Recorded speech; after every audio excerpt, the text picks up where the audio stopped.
Welcome back to Generals and Napoleon, Episode 50, British General Thomas Graham.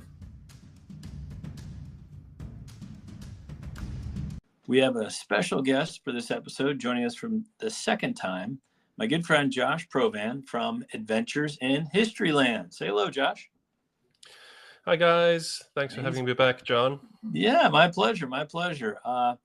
We are going to be covering a very interesting guy today, Thomas Graham, General in the British Army. We were talking earlier before we hopped on the call. Really interesting guy, don't you think? He's an amazingly interesting guy. I've always thought so, and he doesn't get a lot of press. He comes in like fourth for press actually, behind Wellington, Moore, Hill, really with the British. Yep. So yeah, we're going to dive into his story. But before we do that, I kind of want to tell my listeners again about your wonderful YouTube page, Adventures in Historyland, and your Twitter page. Could you briefly sum those up for us? Yes, absolutely. These are the places where I get to exercise my somewhat unfocused mind when it comes to my interests in history. Adventures in Historyland is a place for everybody. Everybody has one. Everybody can find one. Mine happens to be found on Twitter at Land of History, and online the blog, which is being sorely neglected at the moment, I have to admit. Is just Adventures in Historyland. By the end of July, my manuscript for my forthcoming book, which is entitled Every Hazard and Fatigue, the Siege of Pensacola, 1781, which is sort of the climax of the Spanish campaign of the American Revolution. Fantastic. Thank you. I'm really enjoying the process at the second of writing it, so I'll keep you posted. Well, let's jump into our subject matter. Thomas Graham, he wasn't a general yet when he was born. He was born in October 1748 in Perthshire, Scotland. He was the third and only... Nicely done. Thank you. Yeah, I was working on that before we recorded, but yeah. He was the third and only surviving son of his family. Can you tell us a bit about his upbringing and his parents? Yes, absolutely. His father was Thomas Graham of Balgowan, and his mother was Lady Christian Hope, a relative of another one of Wellington's generals. And she was therefore the daughter of the Earl of Hopetoun. And the sister, she was to be specific, she was the sister to the General Hope in Wellington's army. Okay. Thomas, the elder, was a country gentleman. He was what in Scotland you call a laird, which is somewhat equivalent to a lord. But in the strata of nobility at the time, it wasn't seen as the same rank as the English lord. Right. Nevertheless, he was an important man. In the district, he owned a lot of land. He was devoted to hunting and land management, and as a result, he didn't leave his estates very much. He was educated privately, but very expensively. One of his tutors was a noted classical scholar who had translated the works of Ossian, I believe, and his name was James Macpherson. One of young Thomas's earliest memories was, as a young boy, a nanny taking him down to see a regiment of dragoons passing by the estate. But he never, like you say, had any intention of being a soldier growing up. He's very much an elder son, and Thomas was the surviving son, and so he was going to inherit these lands, and so it was very important that he basically became a farmer. Yeah, and I think it's interesting. Thomas attends college, and then he also travels extensively through Europe. He picks up languages like French, German, and Spanish. And it seems like he could have lived a life of luxury, and it seems that he kind of does that, right? In his 20s, he's like a country gentleman. Absolutely. One biographer said that tour of his was less the traditional grand tour, as it was a series of extended sort of holidays. He traveled in the company of his cousin, Lord Hope, who I mentioned before. He did attend Oxford when he came home. But there's no doubt he could have remained happily as a civilian after his father's death, just managing his estates, because much like his father, he was a very attentive sort of landowner. Right. And as the Laird of Balgowan, he was an important man in local affairs, and he did try to be useful and not just sort of a private citizen, but absolutely he didn't need to seek adventure, really. Right. Yeah, it looks like, he's going on deer hunts and just enjoying the sporting life throughout his 20s. But midway through his 20s, though, he gets married to his first wife, Mary. What do we know of her background?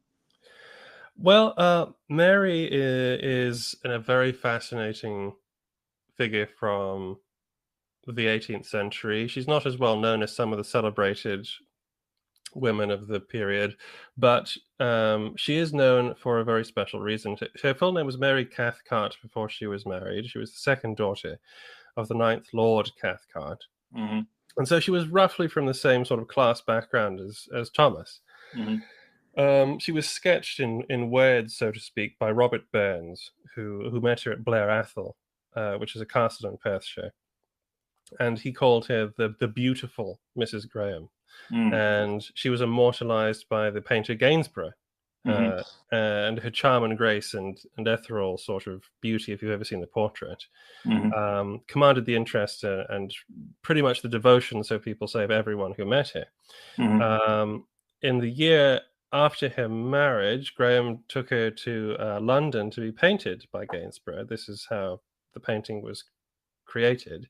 Mm-hmm. And Gainsborough was so entranced with it that he not only painted the commission, but an amazing full-length portrait in a sort of a special gown, Mm-hmm. which he exhibited in 1777, and that made her somewhat famous because everybody was saying, "My goodness, that's the Cathcart girl. That's Mrs. Graham, isn't it? My Right. goodness, Right.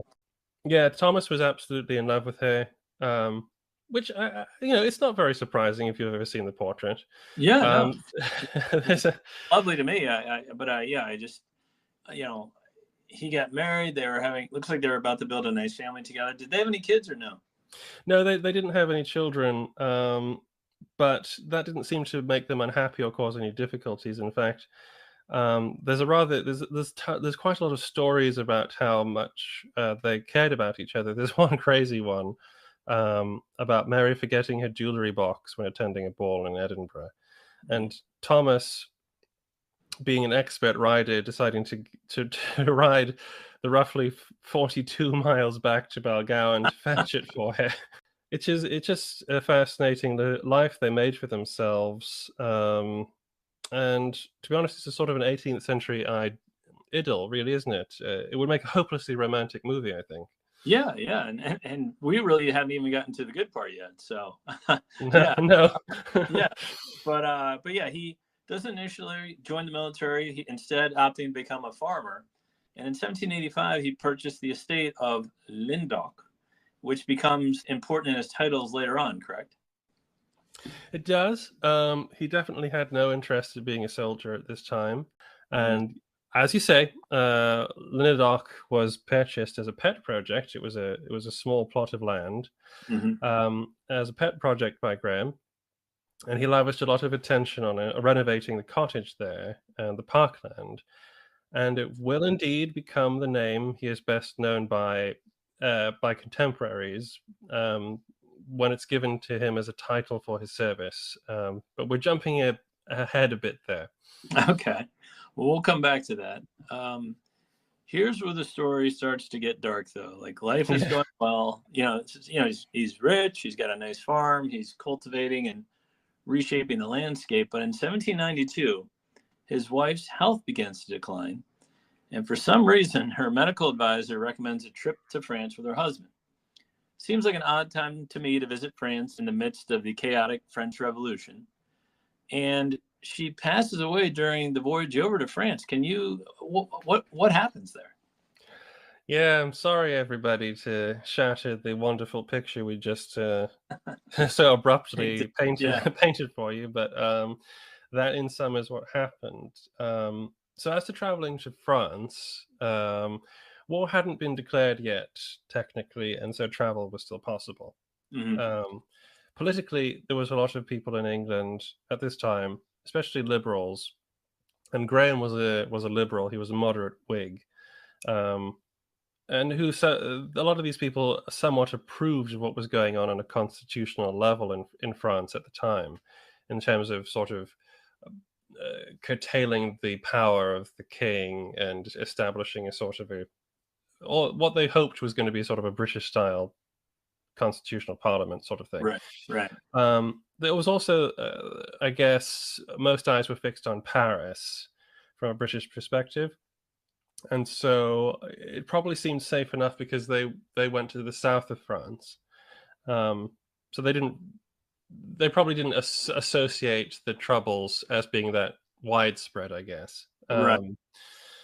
Mrs. G, as Thomas sometimes referred to his wife in letters, had always been somewhat frail. It's suspected that she had undiagnosed consumption from quite an early period. And she began to feel seriously unwell sometime it could have been as early as 1791.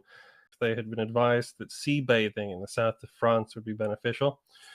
And after this stay in Nice, though, her condition worsened, and the attending physician, who had actually sailed over from England, suggested a sea voyage. But very tragically, she passed away from whatever the condition was, probably consumption, near a place called Hieres in June of 1792.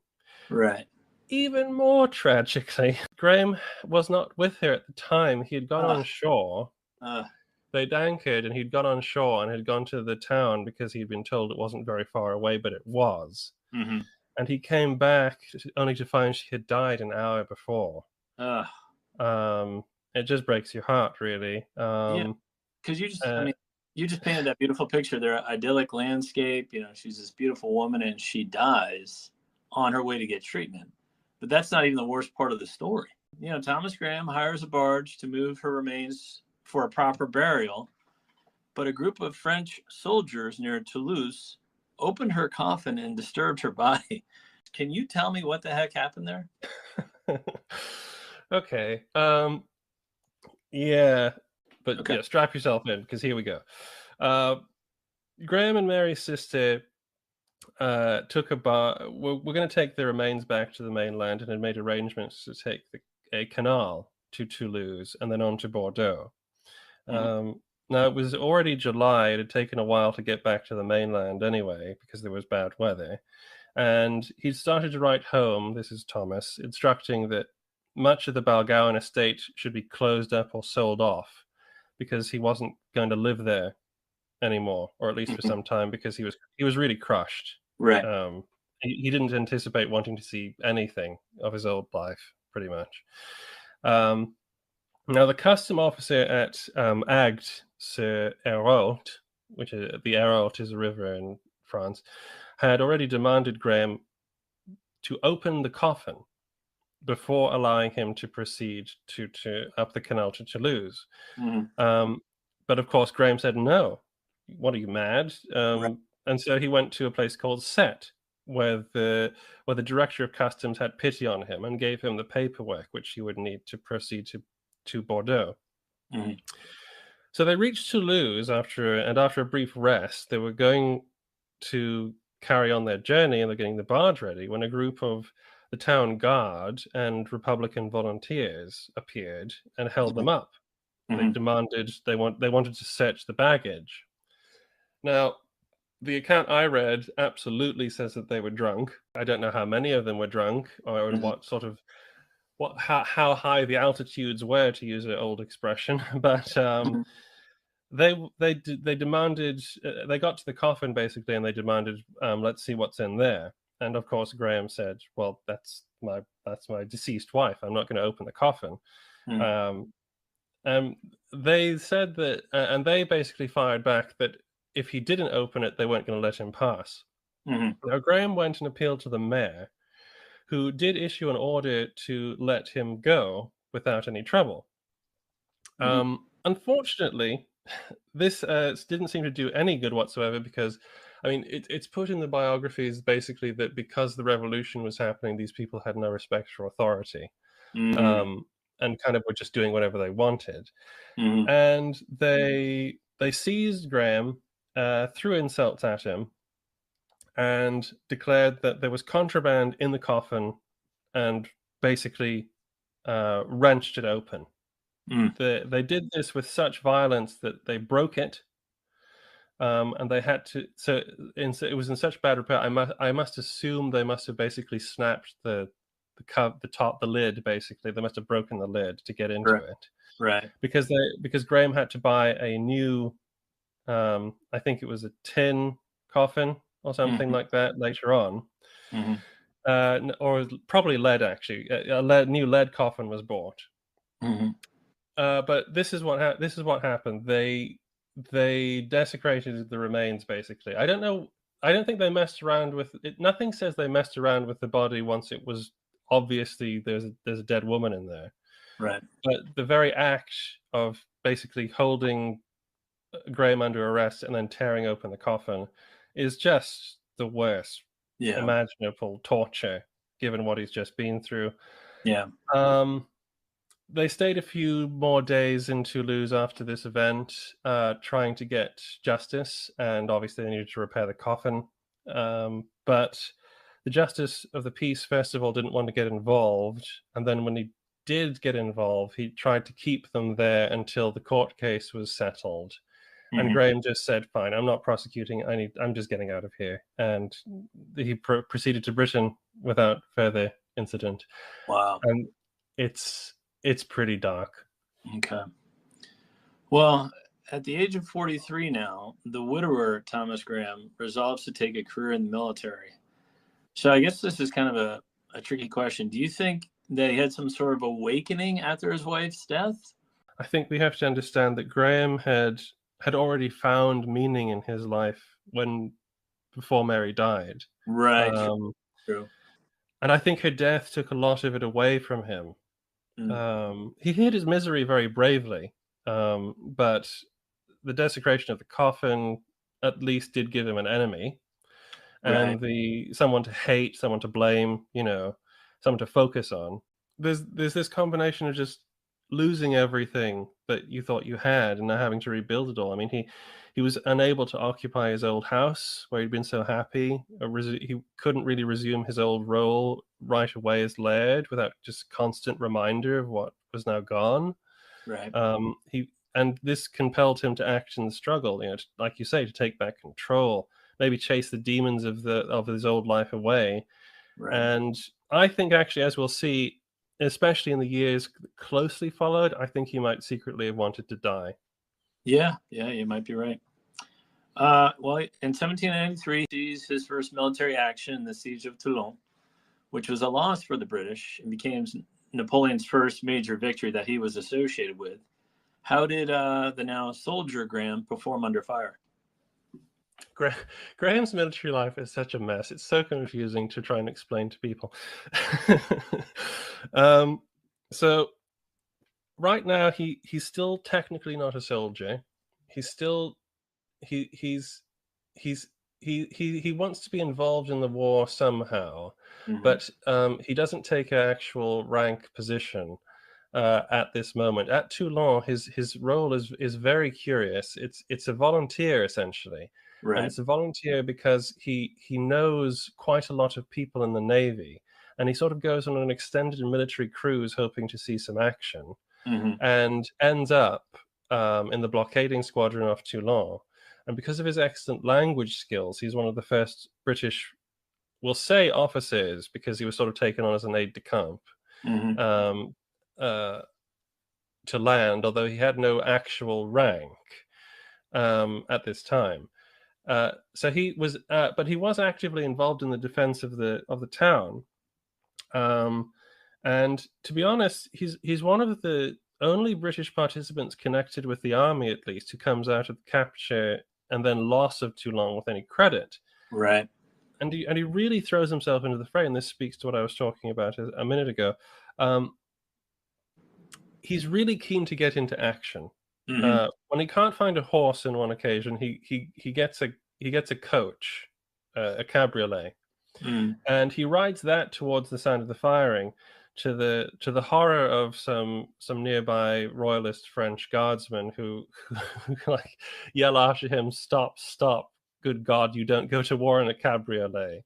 Um, but and then on another occasion, Graham, because you have to understand that at the siege of Toulon, there was a very strategic hill that overlooked the defenses that Yeah. needed to be defended. Yep. And Graham had identified this as a place that needed to be fortified. A Mhm. lot of people thought that it was sort of an impregnable sort of edifice that could just be left as it was.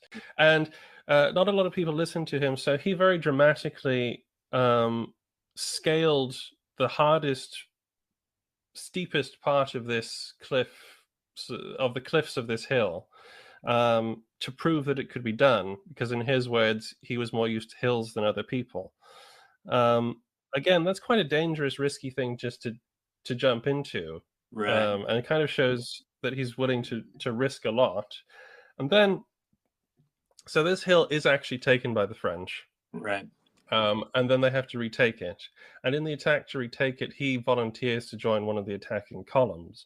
Mm. And as he's moving forward, the columns come under fire. He writes quite a detailed account of this. So it obviously had a very strong impression on him. This was the first time he'd ever been shot at in anger. And a man next to him is wounded, and he helps him to the rear, and then takes his musket when he returns back to the fighting. On his way, he gets hit by a musket ball in the right Right. arm, Right. and he stumbles and he drops his musket, and he says that. But then after realizing the bone was not broken, I picked up the musket with my left hand and continued back to rejoin the battle, because he recognized that at such times a good example was very important for the man. Yeah. Yeah. But he's just incredibly brave, and he doesn't know what he doesn't know. Like, he doesn't know he shouldn't be doing these things. No, it's a mixture of that. He's not a soldier. He's not trained for it. He Right. actually writes. It's fascinating. He actually writes that he was just so interested in what was going on. He didn't feel afraid. Right. It was so curious to be in the midst of this chaos, that he didn't feel afraid, and that as well. That is why I'm also suspicious that he may not have had a great regard for his own life at this time. He gets an officer rank, lieutenant colonel, in 1796, and receives permission to assist the Austrians in their Italian campaign against Napoleon, which again is a major loss for the Austrians. Do you think Graham is gaining valuable experience during these setbacks against Napoleon? Definitely. The more experience you get in such matches, coming from zero, pretty Right. much is going to be great. It's going to be great for you if you're going to try and pursue this. I mean, I don't even know what he's thinking at the moment. He's just happy to be busy. Right. But he's um, like Napoleon's tactics and the French tactics. So when he meets them later again in Spain, he's kind of aware of what they tend to do. Well, that is an interesting thought. I mean, of all the British officers that end up fighting in Spain, he will have seen more of the French than some of them. Mm-hmm. Has to be said. Right. Although, in this instance, what happened was he unluckily ended up with the Austrian forces that got bottled up in, I think is it Mantua, and basically he has to escape. That's another epic story. It is. It's the man's early life, right up to his romantic beginnings, and then his early war service is something right out of a John Buchan novel. It's insane. But yeah, he does this insane escape, crossing rivers in disguise to deliver dispatches, and he gets away. But we need to remind the audience as well that he's still not a full regular commissioned officer. He's still a volunteer with the local rank, the temporary rank of lieutenant colonel, because he has raised a regiment of infantry. Got it. For the army, he's raised the 90th Foot, the Perthshire Regiment, and he And interestingly enough, this is how Roland Hill gets his start. Mm-hmm. He was a friend of Graham. Graham knew everybody, Mm-hmm. and Hill was an excellent officer. And Graham said, "I want good officers in the regiment, Right. so I'm going to get Hill." And Right. that's how Hill got to be a major in the army. But Graham is actually still without a rank, but with a lot of respect. It's a very, very curious situation. Yeah. Yeah. And just moving the story along, he, after peace is briefly declared with France in 1802, he returns to England to focus on his political career. Can you tell us a bit about his political life? Yeah, little. He, like I said, he was a Whig. He was a liberal. Mm-hmm. He slowly got more and more interested in politics as he went on. He'd actually been elected MP for Perthshire in 1794. He was fully committed to being a soldier and taking care of his regiment, but he did make sure that he didn't neglect his constituents, who offered a vote of thanks to him in October of 1802. Mm-hmm. And he maintained a great interest in getting practical reforms into Scotland, especially the regulation of weights and measures and the curtailing of the malt tax. And throughout Addington and Pitt's administrations, though, nobody says that he made any great remark. He was very quiet in Parliament, and he described himself not really as a party man, but just as a supporter of the government. Mm-hmm. But he was an admirer of James Fox, the more radical liberal, Mm-hmm. and he did support Catholic emancipation, which was the reason why he did not um, stand again for the re-election in 1807, Mm-hmm. when it was clear that the opposition was too strong to make headway with it. Mm-hmm. And so he then became very much more associated with the Whig Party, but also he tried ever more to further his military career, which was very difficult because he'd gone about it just the wrong way. Got There it. was a friend of his who said that basically what you need to do, you have a lot of money, you don't know how the system works. All you have to do is um, buy the lowest officer rank in the blues in the household cavalry, and in a year or so you'll be a colonel, because that's Mm-hmm. just the way it works. Mm-hmm. But Graham didn't want to be an officer, the rank of an officer that was usually given to a teenager. Right. He he thought that because he had raised 2 battalions of a regiment, the Duke of York should just give him a regular commission as a colonel. Right. But York had rules that you had to serve a certain amount of time at each stage of the officer sort of branch before you could do that, even buy the commissions. Well, moving along in our story, because we're like not even like halfway through, because he's done. I mean, his resume is incredible. In 1808, there's an expedition going to Portugal and Spain with Sir John Moore to help the Portuguese against their fight again with France and Napoleon. Graham joins Moore as an aide-de-camp. How does that campaign go? Not terribly well. That's a nice euphemism. Not terribly well. Okay. No, it didn't go terribly well. Graham had been after he left politics, he did this partially because he knew he had an opportunity to join Moore's staff, because Moore was going to Sweden. Sweden was the place that the Peninsular War was meant to kind of happen. Unfortunately for Moore, that didn't work out because Moore was a difficult guy to get along with if from a diplomatic point of view. We don't have time to go into the foibles of Sir John Moore at the second, but he was good friends with Thomas Graham. Graham, not being a regular officer and being a fellow Whig, he was a guy that Moore could confide in, he could get along with. Graham was very charming, and he was an extra aide-de-camp when he was rerouted to Portugal. And he joined him on the abortive invasion of Spain, which led to the retreat to Corunna, or Coruña, as we should probably say it. And he was literally beside Moore at the Battle of Corunna when a French cannonball bounced or ricocheted in front of Moore and hit him. The ball had actually passed under his armpit and all but severed his arm.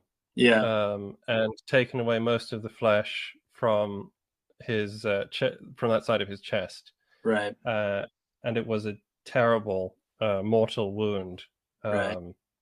Graham immediately galloped for help, and some of Moore's last words were asking after Colonel Graham and his aides de camp, are they well?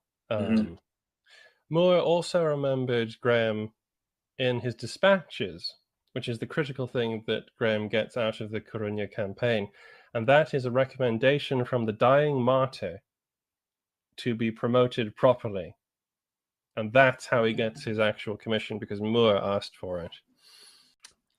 Okay, so the British are evacuating Corunna. Sir John Moore has just been killed. What happens to our friend Graham as we're departing Spain? Well, he goes back much as he left, but Moore's dispatches precede him, and in the dispatches of the battle is the report of the where he commends officers to the king and everything like that, and one of them is Graham.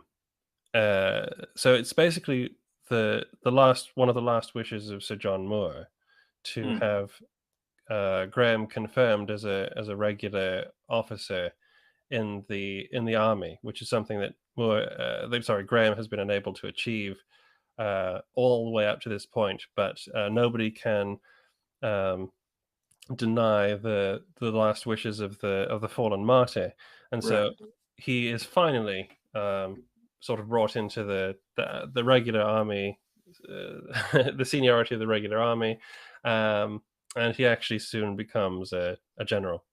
Well, what a moving story that is. Can you imagine? You just lost your commanding general, and then you get back to England and you find out that your commanding general has promoted you without you, or at least brought you into the army without you even knowing.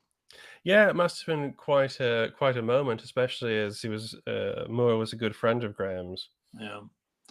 So in 1809, though, he's dispatched to yet another disastrous campaign at Walcheren during I believe it's the Fifth Coalition against Napoleon.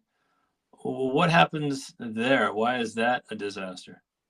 I highly recommend listeners read Dr. Jacqueline Reiter's book called The Late Lord, which is a biography of the Lord Chatham, who commanded that expedition, for a proper in-depth kind of idea of what went wrong. But you're looking at sort of a failure due to planning issues, poor understanding of the objective. Chatham did not have a tremendously cohesive force, and he made some logical, but in the end, poor decisions that were exacerbated by exterior problems, and this allowed the French to recover and mount a successful defense. Yeah, I read, just kind of a swampy area. Chatham set up camp there, and Marshal Bernadotte basically just hemmed him in and surrounded him there, and the mosquitoes and the disease did the rest. Graham, who is now a major general in command of one of the divisions, was invalided home due to the sickness. It's a classically farcical, disastrous British military expedition of the type that, with some exceptions, had been plaguing the British on the continent since the war began, really. Mm-hmm. Well, for those keeping track at home, our friend Graham has now had 4 disasters and when it comes to campaigns. But I think what's really remarkable about him is his perseverance, just in life and in the military. Yeah, he's a very tough man. He can take some consolation that he's not in command of any of these expeditions. He's just a part of them. Right. But yeah, you'd think that being a part of all these disastrous campaigns would more or less make him think, I'll just go back to farming. Right. Yeah. But yeah, he stuck with it, and He's later on dispatched to Cadiz, Spain, which is under siege by the French. Why is this stronghold so vital to the British and to their interests?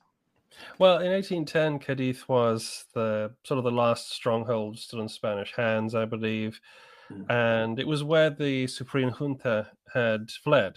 So if Cadiz fell, the French could potentially capture the new interim government of Spain, Right. which could have been would have been a very great blow to the war effort at the very least. It was very important that they keep it. It's also Cadiz is quite close to Gibraltar, and we all know how much the British like to keep a hold of Gibraltar. Absolutely, key to the Mediterranean. Mhm. But the city itself is quite unique, though. I mean, it has these massive walls, and it can be resupplied by the sea. So it's not like a normal city where you can just starve it out and wait for the defenders to surrender. Correct? Yes, it's a very difficult place to take if you can't lock it off from the sea, and that is a big reason why the French have such trouble taking it. Really. But it goes on for, gosh, I think a couple of years. Oh yeah, it's ridiculously long siege, and it ties down a lot of men. So how did Graham come up with a plan to raise this siege?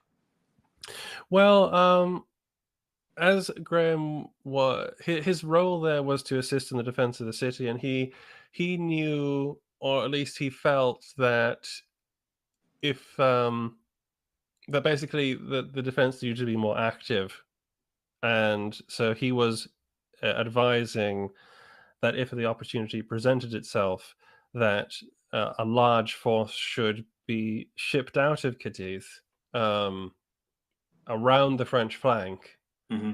to attack their rear, essentially. Mm-hmm. And they had to wait for a little while for the right opportunity to do this, but it did eventually occur. And in that time, you also have an interesting thing arise, but is um, the relationship between Graham and Wellington, Mm-hmm. and the fact that nobody's quite sure whether Graham is supposed to be subordinate to Wellington or doing his own thing. Mm-hmm. Yeah, and I think that's an interesting aspect as well. But we have this battle of Barossa, which Mhm. kind of surprises Marshal Victor. Now, Marshal Victor is not the most brilliant general, but he's not a fool either. But it seems like he's somewhat surprised, and Graham inflicts 3,000 casualties on him. Can you kind of tell us what happened there and why this was an important victory for the British? Yes, absolutely. The Battle of Barossa is a fascinating battle. It's weirdly cinematic in its retelling as well. It's done when Soult pulls his army further to the north of Seville, which sort of leaves Victor a little bit vulnerable to an attack Mm-hmm. from the garrison. You get a controversy because Graham is not actually in command of the strike force. It's about 11,000 men, composed of 7,000 Spaniards and 4,000 Anglo-Portuguese. Mm-hmm.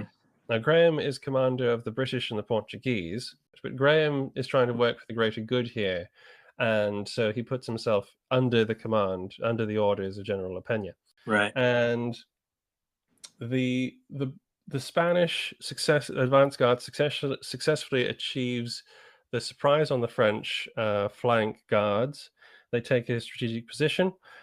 Graham is given order. Graham at this point occupies the ridge or some position near it, but is then ordered to come down and secure the Spanish flank and rear, as presumably they're going to move on to attack the French. Mm-hmm. However, as Graham is pulling his men down to occupy this new position as per his orders from General La Peña, he gets information that Victor has rushed to formations. I forget whether they're divisions or brigades. Mm-hmm. I think they're brigades, to basically take the high ground. Mm-hmm. And Graham, again with his eye for ground, realizes that if the French get hold of that position, they will have cut their line, they cut their supply line to Tarifa, which is where they had landed, I believe, and would basically have trapped them between Cadiz and the French. It would be a disaster.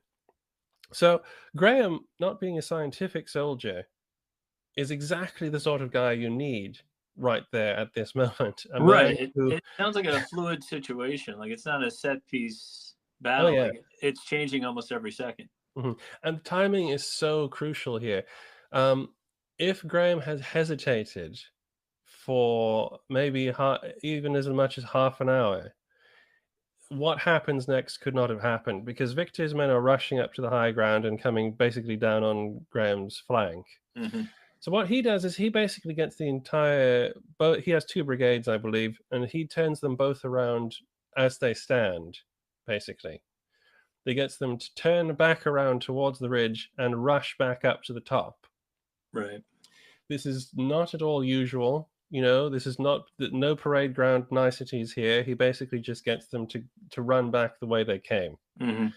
and they just get into position as the French are also getting on top of the ridge, and Graham is here able to rely on the strange toughness of the British infantry Mm-hmm.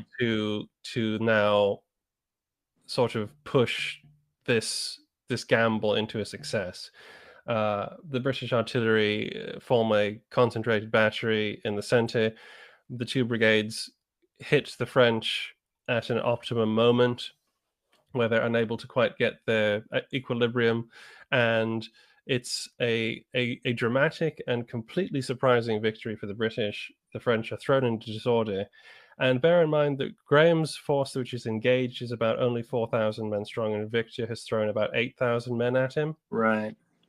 Meanwhile, the Spanish, and I like to defend the Spanish. Generally speaking, I like to give them the benefit of the doubt, but General La Peña does not help Graham at all. Yeah, I've heard he kind of stands pat and doesn't do anything. Yeah, but because he's technically the commander in chief, he claims the victory in the battle when he reports it to Madrid. Yeah, it's a weird outcome because it doesn't raise the siege, but it infuriates Napoleon. It causes Marshal Victor to have somewhat of a setback, but it's a victory. I think maybe it's more of a moral victory because it shows that the British can go toe to toe with the French in this Grande Armée. Oh yeah, it's another one of those curious battles which really kind of lends you to believe that the British infantry do kind of deserve that sort of invincible reputation that they have. Yeah. Because if you throw them at stuff, they tend to do a lot of damage, even if they lose. And this is what Graham was able to count on in this battle, was the stolidity of the British infantry. He notably also, one of the regiments takes an eagle, the first eagle taken in battle. That's right. And it's not a good day for Victor, but because the Spanish don't pursue, Victor is able to sort of get clear, and so the Allies have nothing else to do but go back into Cadiz, really. Right.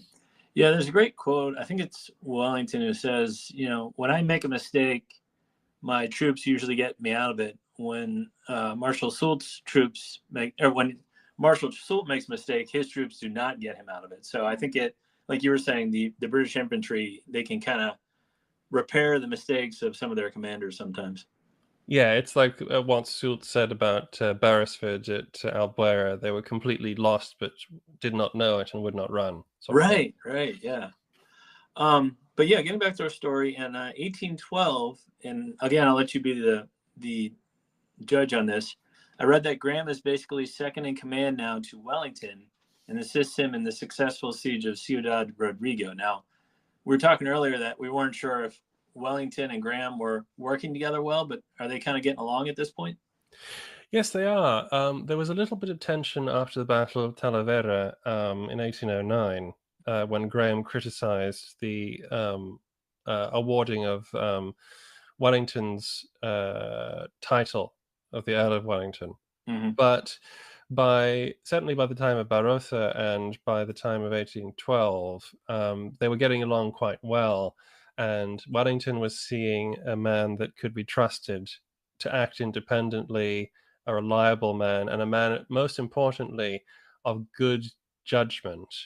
Now, not to stress a stereotype, which I myself am not convinced of, Graham also fulfills the classic sort of requirements for Wellington's trust, i.e., a man of talent and position.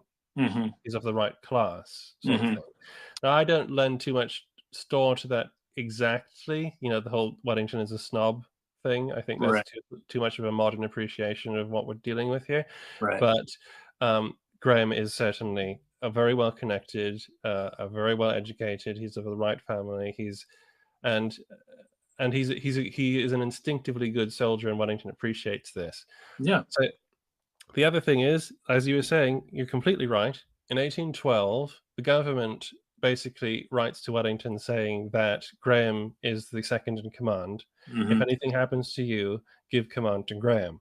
Mm-hmm. So don't let anybody tell you that Wellington didn't believe in seconds in command. He had one. It was Sir Thomas Graham.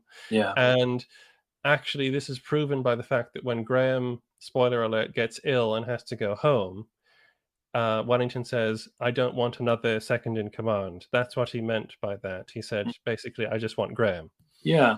Yeah. And then, Graham is 20 years older than Wellington. So he's maybe like the wise old sage of the general officers here. Yeah, and by complete accident as well, because his like amount of service is, he's not seen as much action as Wellington. He's not seen as much action as most men. Right. But he is in this position, and despite people being a little uppity about the fact that he is there, this sort of amateur, he does good work. So it's hard to argue with that. Yeah. Well, let's briefly cover off on the battle at Vittoria in 1813. He assists Wellington, and this is basically the decisive battle, or should I say basically the final battle within Spain for the Peninsula War.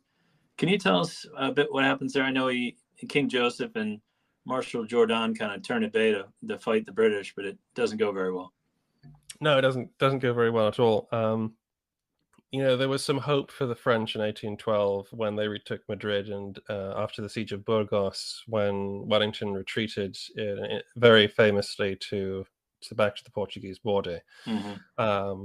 But Wellington now had the measure of practically everybody in Spain, and he planned through all the winter this masterful, sweeping operation that would completely outfox the French. And a big part of this was Graham's division, which was operating on the flank of the French. Mm-hmm.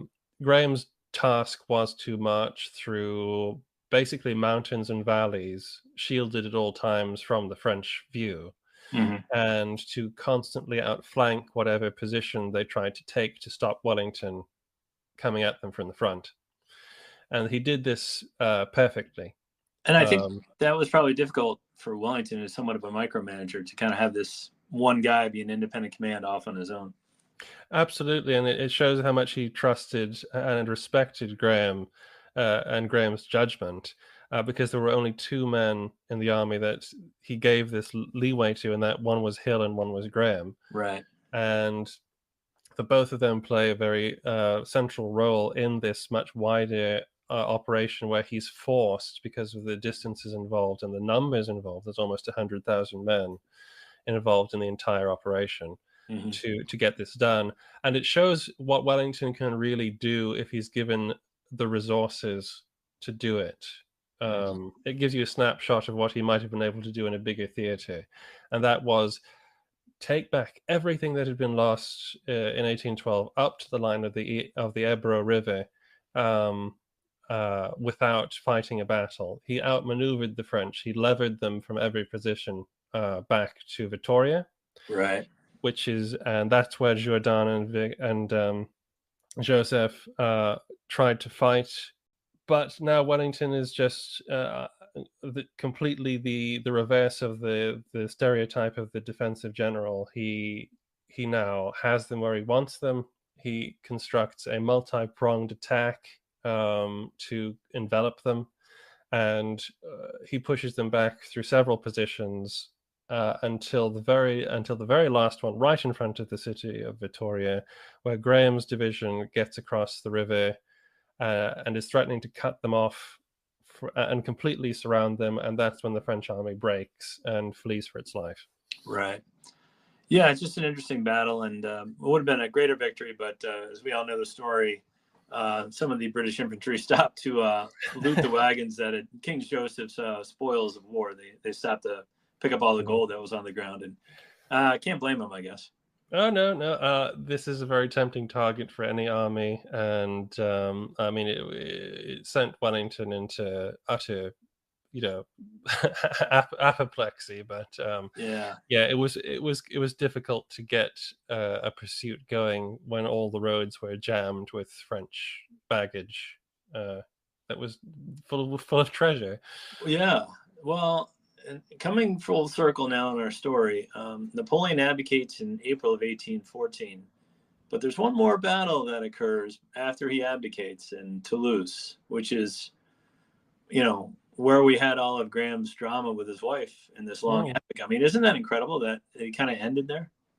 It is actually, and I only just actually made that connection when you said it there, strangely enough, as well. Yeah.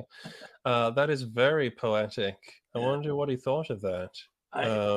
It must have been gratifying and depressing at the same time. I guess it must have been because, that battle is a bruising one, and it's not Wellington's finest hour. Soult puts up a very creditable defense, and basically elects to leave the field at the end of the day because he figures he's done enough damage. Yeah, it's just kind of a poetic ending there. But this isn't the end of our friend Thomas Graham. What does he do in his later years after the age of Napoleon? Well, I mean, the Age of Napoleon, he's still a little active in it, to be honest. Prior to the Battle of Toulouse, we should point out, just because the people who are listening to this are the people who pay attention to these sorts of things. Sure. He was in command of the siege of San Sebastian. Yep. Before that, a brutal one.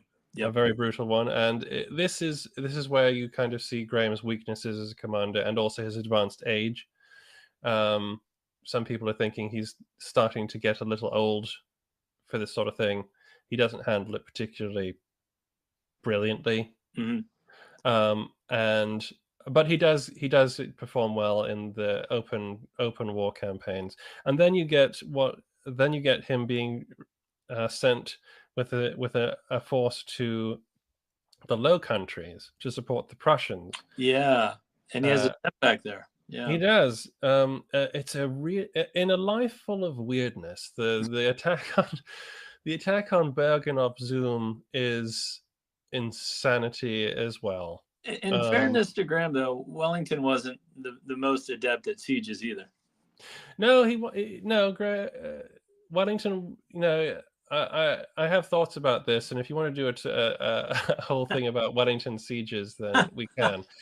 But Wellington had very specific criteria when he was doing his sieges, and they weren't calculated to make him look terribly good. He wasn't very experienced in formal siege warfare. They all had to be done very quickly. Graham's attack on Bergen op Zoom was something that nobody understood. Wellington said he didn't know how Graham got in, and then having got in, didn't understand how he could have been thrown out. Right. And that is essentially the summary of it. He got in when he shouldn't have been able to. Right. And then everything went tremendously and embarrassingly wrong. Yeah. Which wasn't necessarily his fault. It was just a series of events that he lost control of. And after that, he does retire. Okay. He doesn't see service in 1815. He's not at Waterloo. Yeah. No. Wellington probably would have liked him to be in Belgium in 1815, but he was tired. He was having troubles with his sight. His health was failing again. And This is where he gets his title. This is where he gets Lord Lynedoch when he returns in 1814. And he devotes himself again to country pursuits and land management. So you might say he has actually vanquished the demons that he sought to vanquish. He's at peace now, you might say. He never remarries, of course, but he gets more involved in politics. He founds the United Services Club in 1817. He travels through Europe. He goes and meets old comrades and walks old battlefields. Right. Apparently, he was even offered the command of the armies of the Queen of Portugal in the 1820s when he was 86. Yeah, he had a very hard life, and I think this is interesting to me. It just shows, again, the word perseverance to me. He passes in London at the old age of 95 in 1843. Yep. This is why this episode is so long. Because he lives so long. Yeah, I mean, talk about packing your life full of adventure. I mean, good adventures in Historyland. There you go. Exactly. This is a classic one. What do you think his legacy is, though? I think that Sir Thomas Graham, as he became, lived two lives. He got to live two lives, you might say. In many ways, the shot that wounded him at Toulon was a sort of a rebirth, I think. And his great mission in life thereafter seemed to be to either rejoin Mary in death or to distract himself by active service so much that he made himself so useful as to forget what happened. Right. As I said, he never remarried, and so he had no children. So his legacy is very much his efforts to sort of improve land management in Perthshire and his officers' club and his renown as the victor of Barossa. And fittingly, actually, I think his legacy is also the portraits he commissioned of Mary. So that's, I think, his legacy today. It's not as grand, say, as even Hill's, and certainly not as Wellington's, but it stands as a very unique military and sort of civilian life, a very 18th century life in a way. I think you hit the nail on the head, though. He lived two lives, and I think what I take away from it, at the age of 43, he started his career in the military, and what that means to me is it's never too late to, seek a career that you want to do, or change your life. It's never too late to change your life. Is really what I get out of it. It's never too late to make a difference if you can find the means to do so. And Graham is very much a strangely relatable figure to that, because you're presented with the genius of Napoleon or the genius of Wellington, the capability of the regular officers in the army who just always seem to know the right thing to do through training and professionalism. And here's Graham. Here's Sir Thomas Graham, a patrician farmer from Perthshire, who said, I'm going to make a difference, and I'm going to get revenge on the people who made the passing of my wife such an extra trial to me. But just what a life, and I really appreciate you kind of give us that insight and educating on his life. It was truly remarkable. So thank you for that. No, it's my pleasure. Graham is legitimately one of my favorite characters of the period. Probably he could be my favorite British general that isn't Wellington, to be honest. No, it's quite a life. One more call out for your YouTube page. It's Adventures in Historyland, and if you want to check out Josh on Twitter, it's at Land of History, but because of the similarity in the sound, some people call me Lando. Got it. Well, I appreciate all of this. It was a great episode, and thank you for your time. No, thank you very much.